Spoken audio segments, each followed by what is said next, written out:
Hello, welcome to our Public Policy and International Affairs information session this afternoon. My name is Shay Masterson with the Office of National Scholarship Advisement.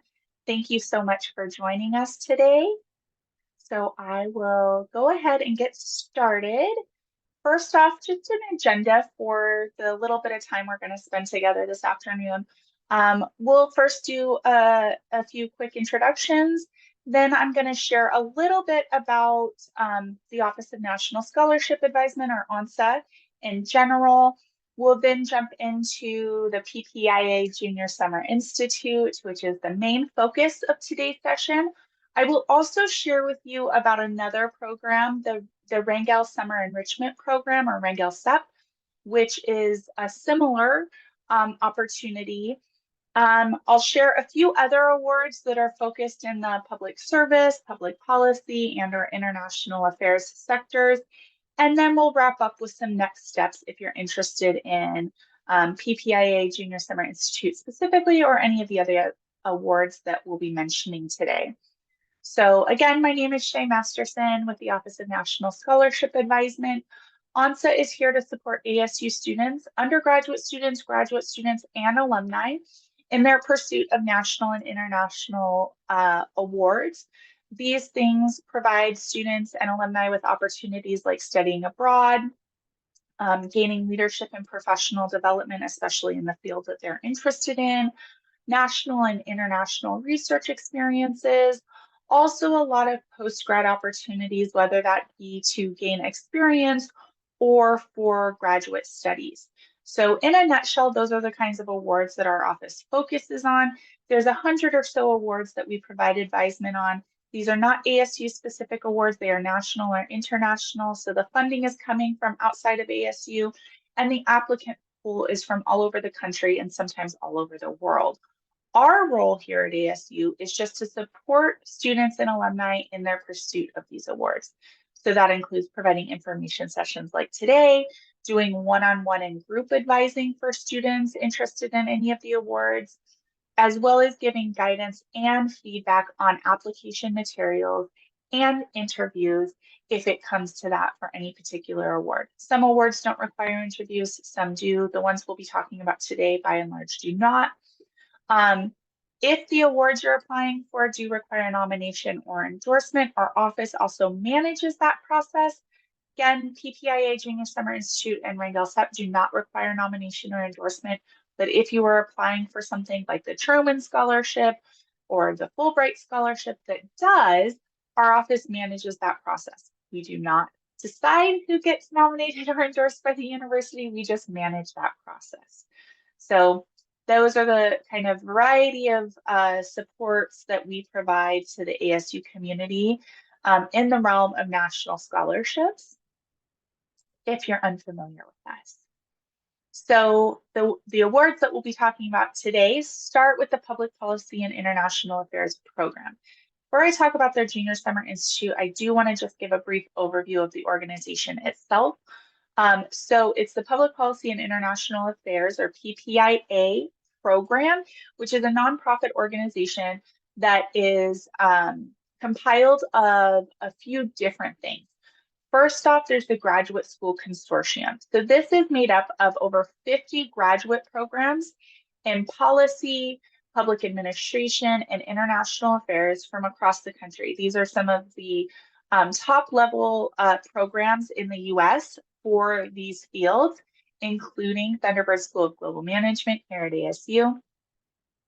And that consortium is focused on preparing the next generation of public service leaders and diversifying the next generation of public service leaders. So they do that in a variety of ways.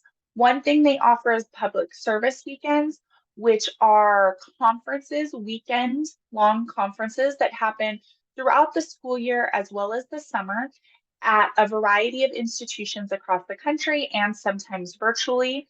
And each conference has a different kind of lens in terms of the public service sector. So they'll have different areas that they're focusing on for each individual one. And these are opportunities that students and alumni who are interested in the public service sector are welcome to attend. They are typically free, although the in-person ones may come with a cost, and oftentimes their scholarship opportunities, if there is a cost associated with like flying to a place that you're not from or staying somewhere for the weekend in a place that you're not from, if it's happening somewhere other than where you live. But those public service weekends are really great opportunities for students and alumni who are interested in the public service sector to learn more, to network with other individuals who are interested in the same field, and to gain exposure to graduate school programs and career opportunities within public service. Then there's also the Public Service Expo, which is like a jumbo career fair, graduate school fair combo that they offer to students and alumni who are interested in pursuing both these graduate programs and careers in policy, administration, and international affairs. And then what we'll be spending most of today talking about is their Junior Summer Institute. So I'll get into that momentarily. But in a nutshell, these are the variety of programs or opportunities that they provide to help prepare, train, and diversify the next generation of public service professionals.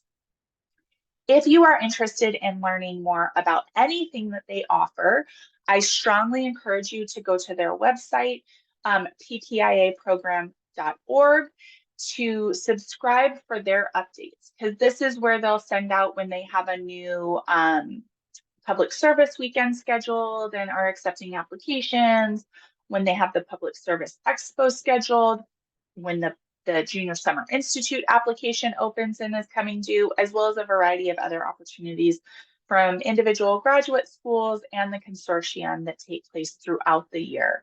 So again, if you're interested in policy, administration, and or international affairs, great organization to sign up for updates from. So the main thing we work with in terms of PPIA is their Junior Summer Institute, or PPIA JSI. You know how we love our acronyms in higher ed. So the Junior Summer Institute is a 7-week-long program that takes place at one of 7 different universities across the US. So as a PPIA participant, you can be attending the Institute at Carnegie Mellon University, Harvard Kennedy School, Princeton University, University of California, Berkeley, University of Michigan, University of Minnesota, or University of Washington. Okay, so when you apply, you're applying to attend one of those places for the upcoming summer for that 7 weeks. Each one of them will address a graduate level curriculum in economics, statistics, domestic and international policy, as well as general leadership topics, and preparing that next generation of public service professionals. From there are some variances depending on the specific institute that you attend. And that by and large comes in with their extracurricular activities. Those can include grad school fairs, different workshops and professional development trainings that they offer, maybe GRE prep in some form or fashion, field trips. Okay, so they'll all have extracurricular activities, and those can vary by specific institution. In addition, as a participant in this program, you will afterwards become part of their ever-growing alumni network, which is 4,000 individuals and growing of professionals that are in the policy, international affairs, and administration fields, by and large in the public service sector. So it's a great opportunity to engage with and learn about different opportunities from other Junior Summer Institute alumni as you go forward with your academic and professional goals. And last but not least, as an alumni, you do receive financial support towards your graduate school if you go to graduate school in one of the consortium programs. So that's the over 50 policy, administration, or international affairs focused graduate programs that is part of the PPIA program, not just one of those 7 participating universities in the Junior Summer Institute. And how that works is you're guaranteed a minimum of $5,000 if you're admitted to one of those programs, but most of them if not all of them, have generally offered Junior Summer Institute alumni very generous additional funding support if they're admitted to their grad school programs. And sometimes that's all the way up to full funding, depending on the particular program that you are admitted to. So it can be a minimum of $5,000 all the way up to full funding if you pursue one of those graduate programs. So who is eligible and what candidates are they kind of looking for to participate in the Junior Summer Institute? First, you do have to be graduating sometime in the following academic year. So since right now we are in the fall of 2023, that means that you have to be graduating sometime between December of 2024 and August of 2025. So you have to be a junior in your undergraduate experience according to that definition. And the reason why is they do want you to be having at least a semester, if not a year of undergraduate studies remaining after you participate in the Junior Summer Institute.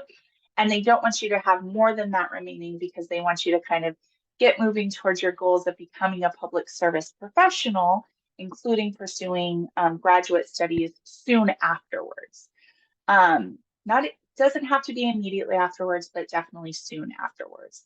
You also have to be, in addition to wanting to become a public service professional, you have to be really committed to pursuing graduate studies, especially at one of the participating consortium graduate programs, okay? So it's specifically for folks who are interested in not just becoming public service professionals, but really want to pursue one of those policy administration or international affairs focused graduate programs at one of the consortium schools.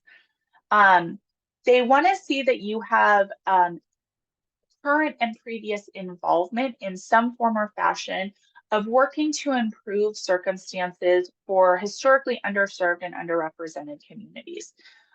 Typically, public service folks will work in these kinds of efforts, but PPIA has a special interest in not just public service in general, but public service in serving folks who are underrepresented.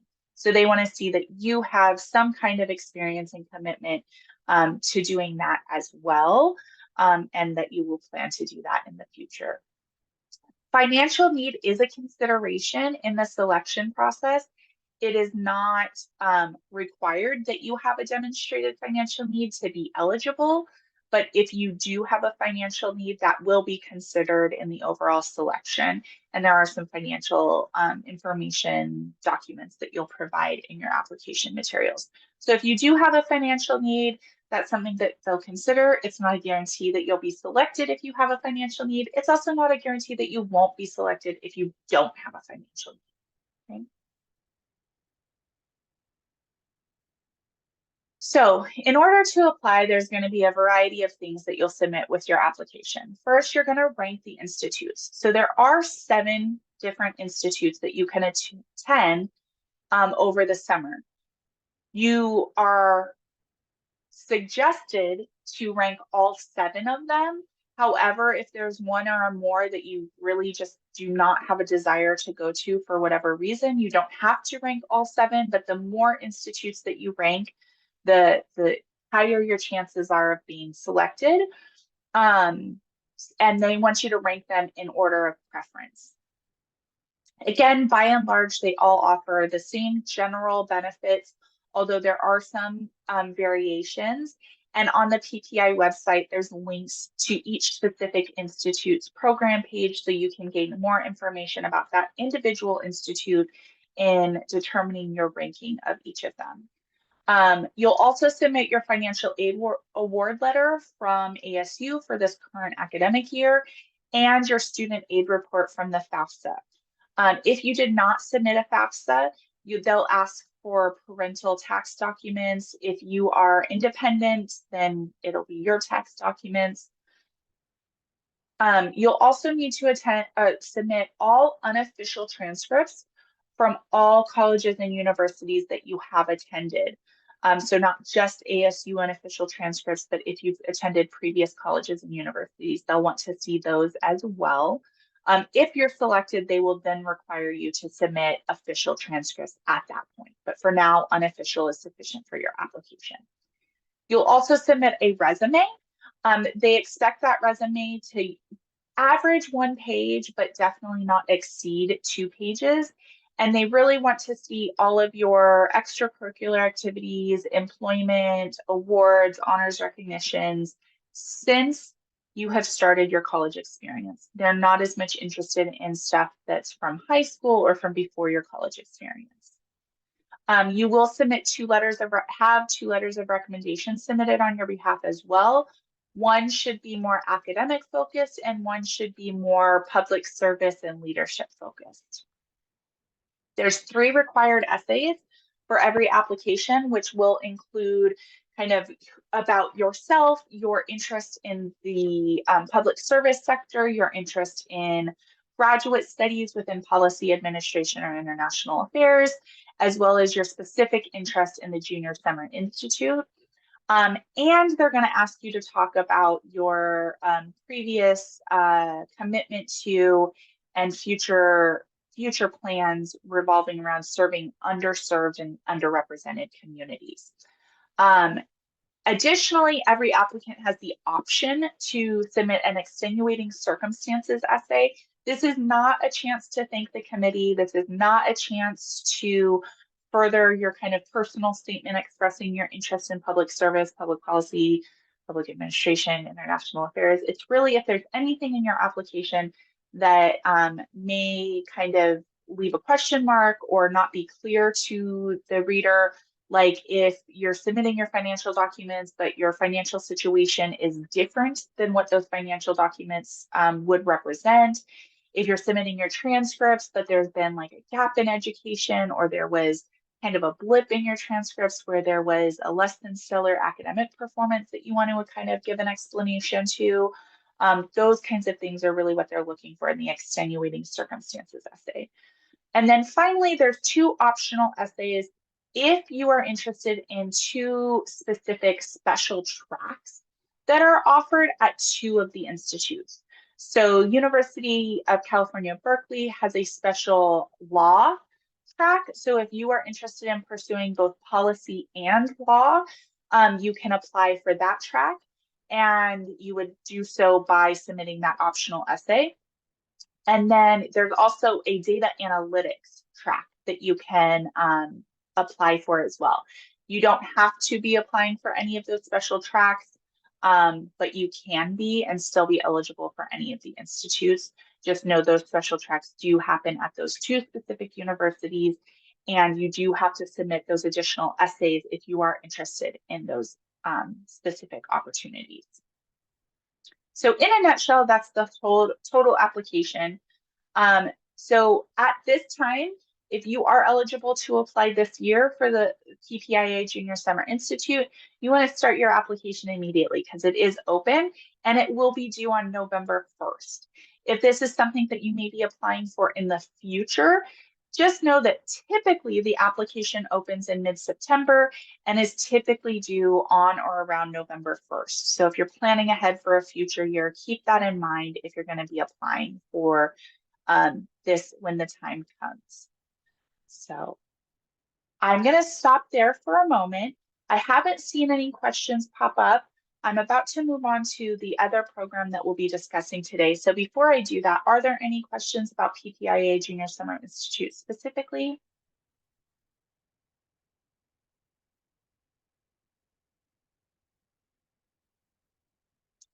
All right, moving on.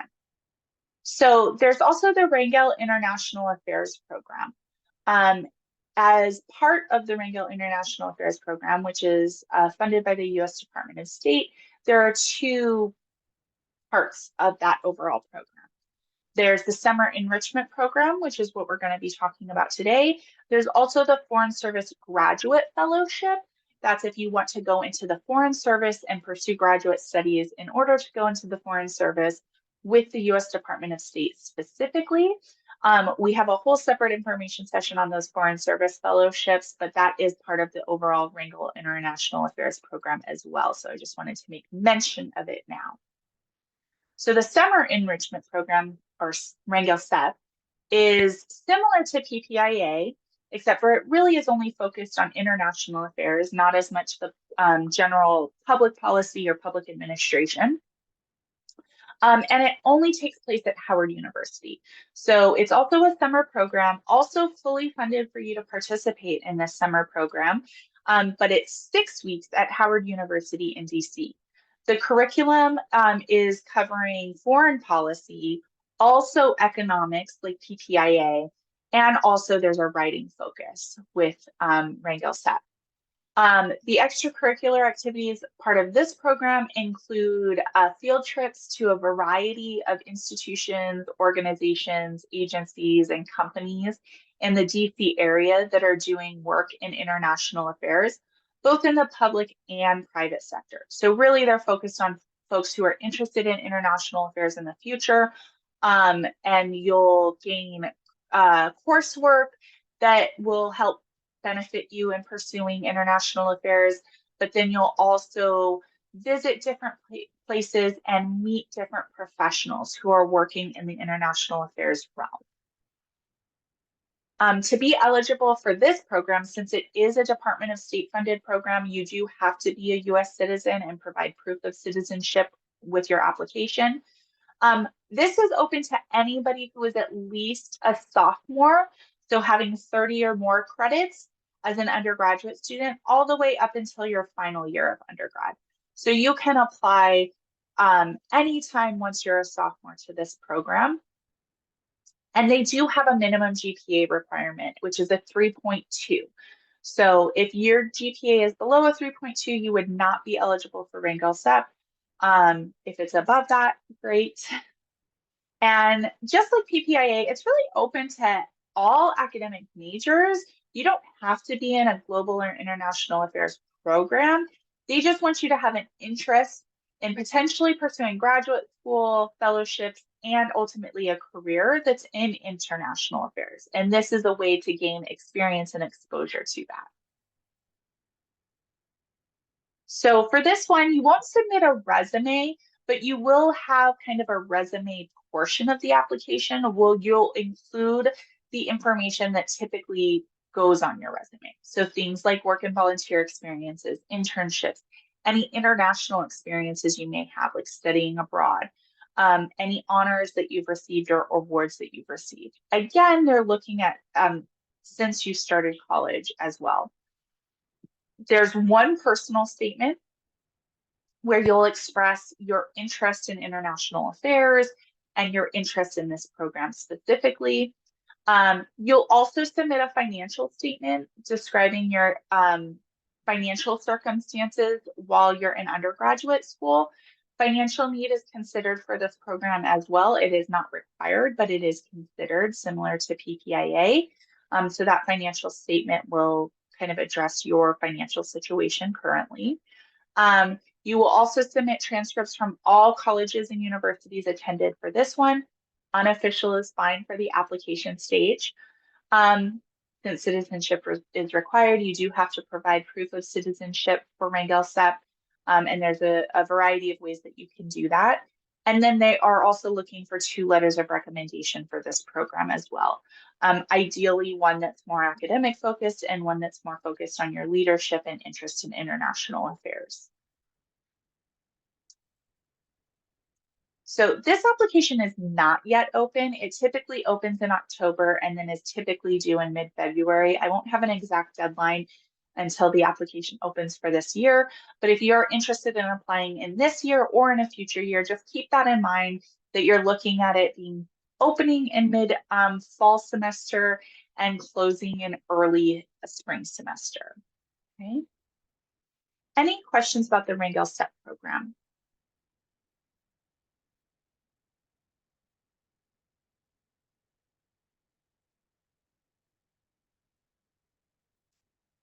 Okay. So just some general application tips that definitely apply to either of these programs, but also just any national awards that you work with our office on. You want to be very clear about why you are applying for this specific program within your application materials. And on that note, it is best to not start your application with statements or portions of statements that you've written for any other programs. You really should start from scratch with each statement that you write for each award, because you want to be as focused and clear about why that specific program is of interest and how your personal background and your previous experiences and skills have prepared you for that specific program. And each one is going to be a little bit different. Even though PPIA Junior Summer Institute and Rangel CEP are similar, they are also different. So even just working on similar statements for both of those is not going to be applicable. You really want to make sure each application material is focused on that specific award, both why you want to participate in that award and how you're prepared to be successful in that award. You want to make sure that you are obtaining the strongest letters of recommendation possible for any application. So making sure those letters of recommendation are fulfilling the focus that that specific award wants. Sometimes they're looking at academics, sometimes they're looking at leadership and involvement, sometimes they're looking at both. In these cases, they're also looking at your interest in public service and or international affairs, right? So you want to make sure you're getting the letters of recommendation that can speak strongest to, again, your motivation and your preparation for those specific opportunities. And it is your job to make sure that you're requesting these letters of recommendation and confirming that they've been submitted on time. By and large, they are due when your application materials are due. So it's important that you make sure those recommenders are submitting on time as well. You won't submit the letters of recommendation. You'll just need to ensure those folks do submit them on time for you.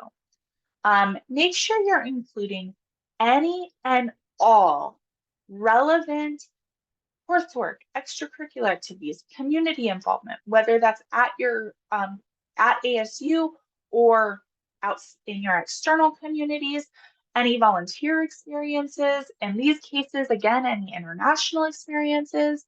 Make sure you're including all of those things that are in any way relevant, both in the resume or resume portions of the application, as well as within those statements that you're writing.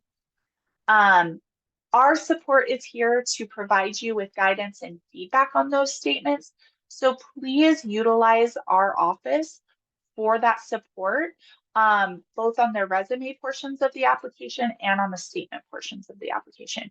You can send, in the case of these two awards, you can send your application materials to me anytime during your application process, but the earlier you send them to me as you're working on them, the better, because that just gives us that much more time and energy to focus on making sure they're as perfected as they can be. They will never be perfect, but we want to get them as perfected as they can be.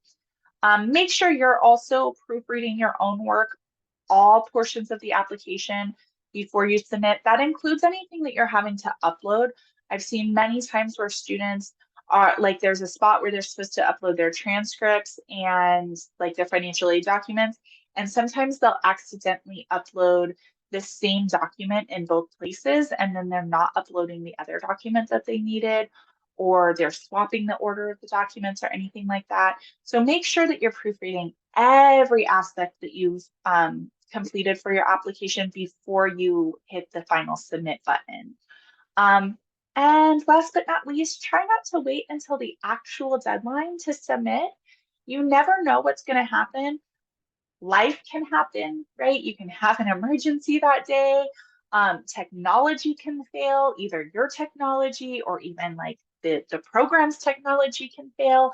You know, last week, our ASU West campus had power down for days. There's all of these things, both internally and externally, that can affect your ability to submit your applications. So trying not to wait until the exact deadline to submit any application materials is really best. And keep in mind that at least the awards we've talked about today, you can open an application, save your work and come back to it up until the deadline. So don't wait to open the application, open one sooner rather than later so you can kind of work your way through all of the different components and know what you're going to need. Even though we've covered the basics today, it's good to open that sooner rather than later so you're at least in the system. Oftentimes the programs send reminders too if you've already opened an application. So that's a nice added benefit. The sooner you open the application, the better. All right. So as I mentioned at the beginning, I'm just going to share a few other fellowships that are focused on public service and or policy and or administration and or international affairs that you might be interested in if you're interested in PPIA Junior Summer Institute. So first and foremost, if you're currently eligible for PPIA, then you may also be eligible for the Truman Scholarship. This is the kind of premier scholarship for students who are interested in public service careers and working for non-governmental agencies, government agencies, nonprofits, becoming elected officials, anything in that realm. If you are interested in that kind of career and you're interested in pursuing graduate studies as part of your path to that career, then the Truman Scholarship is an undergraduate scholarship that you apply for as a junior, but then it provides you with ongoing mentorship and professional and leadership development during your final year of undergrad and a $30,000 scholarship towards your graduate studies. So definitely look into applying for that. That one is also currently open. You do have to be nominated by the university to be considered for the Truman Scholarship, and we are limited to how many students can be nominated from the university. So you will have to submit your application for that by the campus deadline this year, which is in November. So similar timeline to PPIA, also kind of some similar goals to PPIA, so they are very much aligned. There's also the Voyager Scholarship. So if you're not quite eligible for Truman and PPIA yet, the Voyager Scholarship is also for students who are interested in pursuing public service careers in the future. You do have to have a demonstrated financial need, and you have to be a current sophomore in undergraduate studies. And if you're eligible, you can apply and you would receive funding for your general education costs for your remaining 2 years of undergrad, as well as ongoing professional and leadership development to help you build towards a future career in the public service sector, as well as support to do a summer professional experience that is related to your career goals that would take you to somewhere else besides where you live. So they provide you with funding support to do that over the summer between your junior and senior year of undergrad. So really amazing opportunity if you're not quite eligible for Truman or PPIA yet. Then there are the Graduate Foreign Service Fellowships. So within Public Service and International Affairs, if you're specifically interested in going into the Foreign Service with the U.S. Department of State, with USAID, or even with the U.S. Department of Agriculture, there are a variety of Foreign Service Fellowships that can help you fund your graduate studies and help you gain professional experience, and then would set you up to begin working as a Foreign Service officer after you complete your graduate studies. So depending on if that's an interest, those awards could also align. And sometimes students do apply for Truman and or PPIA as juniors, and then as they're graduating, they go on to apply for and be selected for the Foreign Service Fellowship. If you're interested in learning critical languages as part of your journey towards being a public service focused professional, there's the Boren Awards that can fund study abroad programs in critical language acquisition. And then there's the Critical Languages Scholarship, which are funded summer immersive experiences to learn 14 different critical languages. Having an interest in being in the public service sector and or international affairs in the future is definitely appealing to both the Boren and Critical Languages Scholarship, although it's not a requirement for either of those.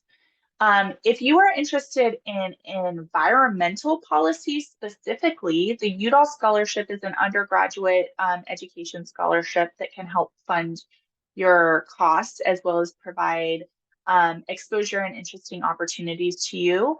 Or if you are a Native American student who wants to pursue a career in tribal policy or healthcare related policy or issues, the Udall Scholarship could also be beneficial for you to apply as a second or third year student.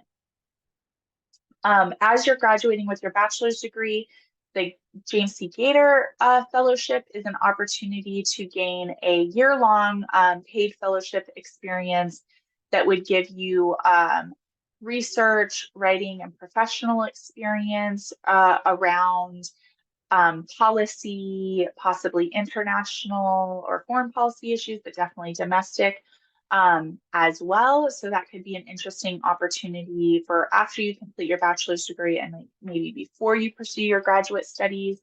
The Hudson Institute for Political Studies is for any level of undergrad to participate in a summer fellowship in the DC area focused on politics and policy specifically. So taking classes, seminars, workshops, field trips, all revolved around policy and politics. These are just a handful of them. There are even more as well, depending on specifically where you're at in your academic journey and more narrowly focused goals that you may have. I will be sharing out a list of awards that can help you pursue public service, public policy, international affairs, including all of the ones that we've talked about today. So be on the lookout in your email for that list of awards. Finally, next steps. Please, if you have any questions or are interested in any of the words I've mentioned today or that are included in the document that I'll send out to you after today, please feel free to email me at any point. Shay.masterson@asu.edu is my email address. There's a typo on there.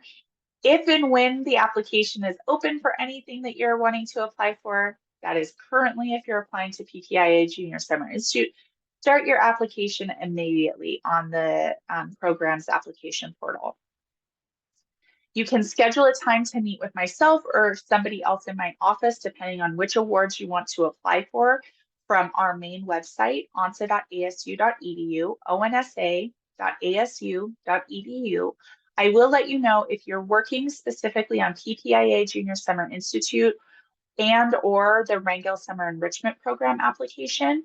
When you schedule an appointment to work on those applications, you'll need to select Other as your appointment type, and then make sure you select Me from the drop-down menu of advisors, okay? If you're applying for something else and not sure how to schedule your appointment or who to schedule with, feel free to reach out to me and I can best direct you if it's not me. Make sure you send your drafts of your application materials for feedback early and often throughout your application process. And keep us updated when you've actually submitted your application. We don't necessarily know that unless you tell us. So let us know that you submitted. We like to celebrate that. We even have I hit submit stickers that you're welcome to have if you apply for any of these awards. And then also let us know once you hear back and know whether you've been selected or not for any of these awards. Let us know if you are selected after you've participated in them. We always love to hear about all of that. And so that brings me to the conclusion of what I have to share with you today. I do see one question. The Hudson Institute is not part of Stanford University. So the Hudson Institute it's part of the Hudson Institute. It's an organization, and one of the things that they provide is their Summer Political Studies Fellowship. So that is all the time I have, or all of the stuff I have to cover with you today. I am going to go ahead and stop my share screen.